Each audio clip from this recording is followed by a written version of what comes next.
మొన్నటి అసెంబ్లీలో ఆంధ్రప్రదేశ్ రాష్ట్ర ముఖ్యమంత్రి శ్రీ వైఎస్ జగన్మోహన్ రెడ్డి గారు మాట్లాడుతూ ప్రతి రాష్ట్రంలో కూడా ఒక పవర్ హౌస్ లాంటి ఒక రాజధాని నగరం ఉన్నప్పుడు మాత్రమే ఆ రాష్ట్రం ఆర్థికంగా ఎదగటమే కాకుండా ప్రపంచవ్యాప్తంగా అనేక కార్యక్రమాలని ఆ రాజధాని నుంచి చేయొచ్చు అనేటటువంటి మాట వారు చెప్పారు.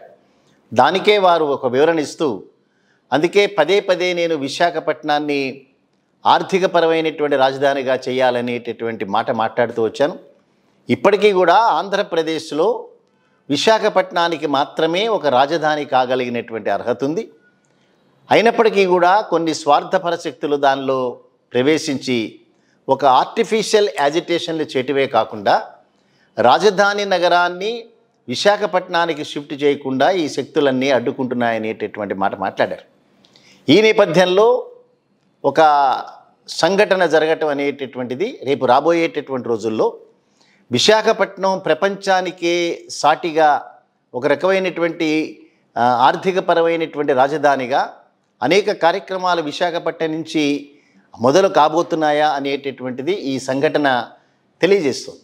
ఆ సంఘటనే Reserve Bank of India Chandrababu Naidu ముఖ్యమంత్రిగా ఉన్నప్పుడు అమరావతిలో దాదాపు 11 ఎకరాల స్థలాన్ని రిజర్వ్ బ్యాంక్ ఆఫ్ ఇండియాకి అలాట్ చేశారు. చేయటమే కాకుండా రిజర్వ్ బ్యాంక్ ఆఫ్ ఇండియా వారి ప్రాంతీయ కార్యాలయాన్ని అమరావతిలో ఏర్పాటు చేయాల్సిందిగా వారిని ఆహ్వానించారు.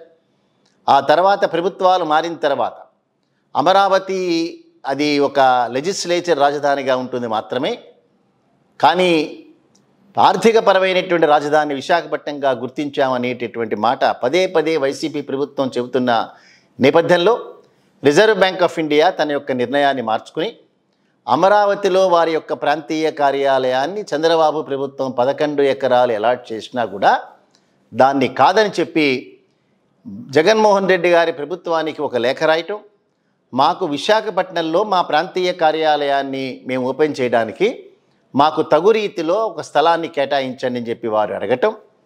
అదే రకంగా వైసీపీ ప్రభుత్వం విశాఖపట్నం జిల్లా కలెక్టర్కి ఒక ఆదేశాలు ఇస్తూ దాదాపుగా 35,000 ఎస్ఎఫ్టీకి సంబంధించిన భూమిని వారికి కేటాయించాల్సిందిగా త్వరితగతిన అవి అయ్యేటట్టు చూడాల్సిందిగా ఆల్రెడీ ఆదేశాలు పాస్ అయినాయి. సో దాని ప్రకారం రేపు విశాఖపట్నం నుంచి మాత్రమే ఆంధ్రప్రదేశ్లో ఆర్బీఐకి సంబంధించినటువంటి ప్రాంతీయ కార్యాలయం ఏర్పాటు కావడం, అక్కడి నుంచే రాష్ట్రంలో ఉండేటటువంటి నగదు రూపంలో జరిగేటటువంటి ట్రాన్సాక్షన్స్ ఏవైతే కరెన్సీ చెస్టుల రూపంలో జరుగుతుందో, అంటే ఆంధ్రప్రదేశ్ రాష్ట్రంలో ఉండేటటువంటి బ్యాంకులన్నిటికీ ఏ క్లాస్ కరెన్సీ చెస్ట్ అయినా బి క్లాస్ కరెన్సీ చెస్ట్ అయినా సరే వీటన్నిటి యొక్క సూపర్విజన్ అక్కడ ఉన్నటువంటి ప్రాంతీయ కార్యాలయం విశాఖపట్నం నుంచే ఈ రకమైనటువంటి సూపర్వైజ్ చేయటం. అదే రకంగా ఎస్ఎల్బిసికి సంబంధించినటువంటి అనేక కార్యక్రమాలు రిజర్వ్ బ్యాంక్ పర్యవేక్షణలు ఉంటాయి. బ్యాంకుల యొక్క పురోగతి, బ్యాంకుల యొక్క ప్రగతి, రైతులకి వారు ఇచ్చేటటువంటి రుణ సహాయాలు, ఇటువంటివి అనేక కార్యక్రమాలు. అంటే ఈ దేశంలో బ్యాంకుల్లో లోన్ పాలసీ ఏదైనా కనుక నిర్ణయం చేయటం జరుగుతుంది అంటే అది కేవలం రిజర్వ్ బ్యాంక్ ఆఫ్ ఇండియా నుంచి మాత్రమే జరుగుతాయి. So reserve Bank of India దేశంలో జరిగేటటువంటి బ్యాంకుల కార్యకలాపాలన్నిటి కూడా ఒక రెగ్యులేటర్ అథారిటీగా నియంత్రించేటటువంటి ఆ రిజర్వ్ బ్యాంక్ ఆఫ్ ఇండియా యొక్క ప్రాంతీయ కార్యాలయం విశాఖపట్నం నుంచే మొదలవటం అనేటటువంటిది తప్పనిసరిగా ఇది గమనించాల్సినటువంటి అంశం. దానితో పాటుగానే విశాఖపట్నంలో అనేక కార్యక్రమాలు జగన్మోహన్ రెడ్డి గారి ప్రభుత్వం ఆల్రెడీ కొన్ని ప్రారంభించింది. గ్లోబల్ సమ్మిట్ అనేటటువంటిది విశాఖపట్నంలోనే జరిగింది.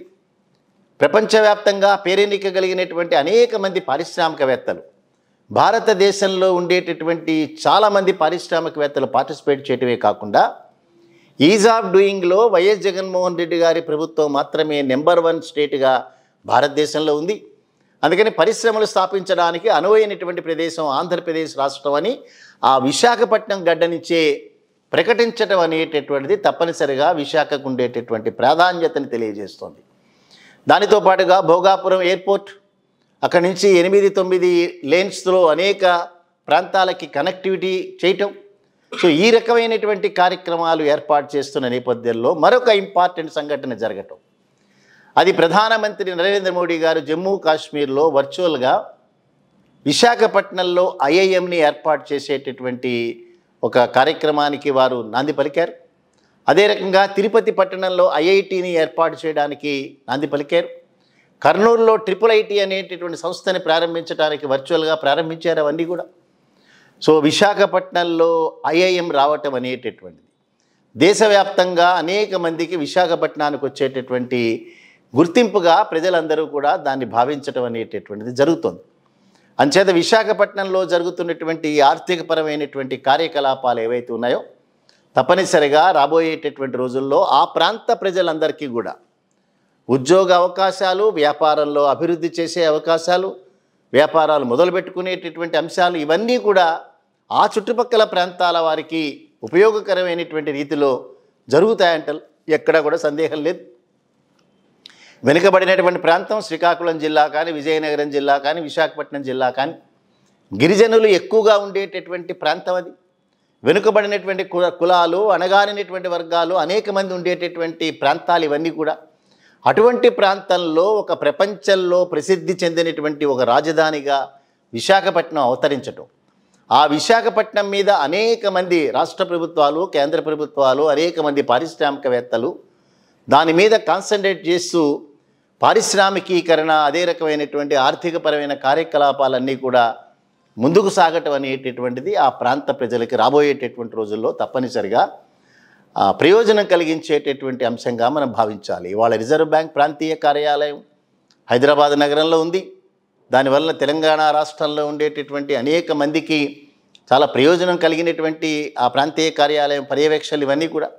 సో రాబోయేటటువంటి రోజుల్లో అమరావతి అనేటటువంటి ప్రాంతానికి ఒక ఎదురు దెబ్బ తగలటమే కాకుండా విశాఖపట్నం అనేటటువంటి రాజధానిగా ఉండాలనేటటువంటి వైసీపీ ప్రభుత్వం యొక్క నినాదం ఏదైతే ఉందో దానికి వెన్నుదన్నుగా నిలిచినటువంటి కార్యక్రమంగా ఇవన్నీ కూడా కేంద్ర ప్రభుత్వాల యొక్క పర్యవేక్షణలో జరిగేవి.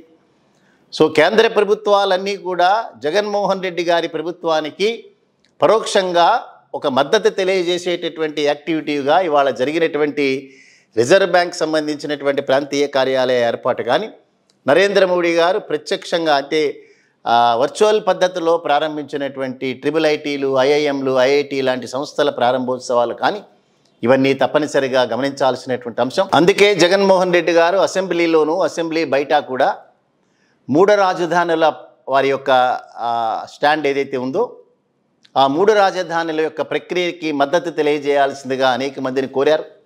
అమరావతిలో జరుగుతున్నటువంటి ఒక ఆర్టిఫిషియల్ యాజిటేషన్ ఏదైతే ఉందో దానికి సంబంధించినటువంటి వ్యక్తులందరినీ కూడా చర్చలకు ఆహ్వానించారు. అసెంబ్లీలో చెప్పారు, మేము ఏ ప్రాంతానికి వ్యతిరేకం కాదు.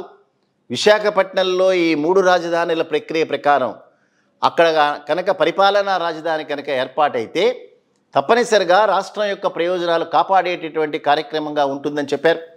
ఒక హైదరాబాద్ నగరంతో, ఒక చెన్నై నగరంతో, ఒక బెంగళూరు నగరంతో పోటీ పడగలిగినటువంటి సత్తా ఆంధ్రప్రదేశ్ రాష్ట్రంలో కేవలం విశాఖపట్నానికే ఉందనేటటువంటి మాట పదే పదే చెప్పడమే కాకుండా, అసెంబ్లీలో చెప్పడమే కాకుండా ఆ విశాఖపట్నం తదితర ప్రాంతాల నుంచి వచ్చినటువంటి వెనుకబడిన వర్గాలకు సంబంధించిన నాయకులు అనేక మంది, ధర్మాన ప్రసాదరావు గారు కావచ్చు, తమ్మినేని సీతారాం గారు కావచ్చు, బొత్స సత్యనారాయణ గారు కావచ్చు, వీరందరూ కూడా మా ప్రాంత ప్రయోజనాల పరిరక్షణే ధ్యేయంగా జగన్మోహన్ రెడ్డి గారు 3 రాజధానుల బిల్ అనేటటువంటిది ఏదైతే తప్పని పరిస్థితుల్లో ఏదైతే విత్డ్రా చేసుకున్నారో రేపు రాబోయేటటువంటి రోజుల్లో మళ్ళీ మా ప్రభుత్వం ఏర్పడిన తర్వాత తప్పనిసరిగా న్యాయస్థానాలని మేము కన్విన్స్ చేసుకుంటాం, కేంద్ర ప్రభుత్వాన్ని కన్విన్స్ చేసుకుంటాం. వెనుకబడినటువంటి ప్రాంతాల నుంచి వలసలు ఏదైతే పోతున్నాయో వీటిలన్నింటినీ ఆపేటటువంటి ఒకే ఒక ప్రక్రియ విశాఖను రాజధానిగా చేయటం అనేటటువంటిది అనేక మంది చెప్తూ వచ్చారు. సో ఈ ప్రక్రియని తప్పనిసరిగా ముందుకు తీసుకువెళ్తారని మనం ఆలోచన చేయాలి. ఇక్కడ చిన్న చిన్న ప్రయోజనాలకి ఏమాత్రం పెద్దపీట వేయకుండా హైదరాబాద్ నగరం లాంటి ఒక పెద్ద నగరం కోల్పోయామనేటటువంటి బాధ ఆంధ్రప్రదేశ్లో ఉండేటటువంటి ప్రజలకు ఏదైతే కలిగిందో రేపొద్దున్న రాజధాని కోసం మరికొన్ని కొట్లాటలు ఆంధ్రప్రదేశ్లో రావటం, వెనుకబడిన ప్రాంతమైనటువంటి ఉత్తరాంధ్ర కానీ, వెనుకబడిన ప్రాంతమైనటువంటి రాయలసీమ కానీ ఈ రకమైనటువంటి ఆర్థికపరమైనటువంటి ప్రయోజనాల కోసం మరొకసారి ఆందోళన చేయటం.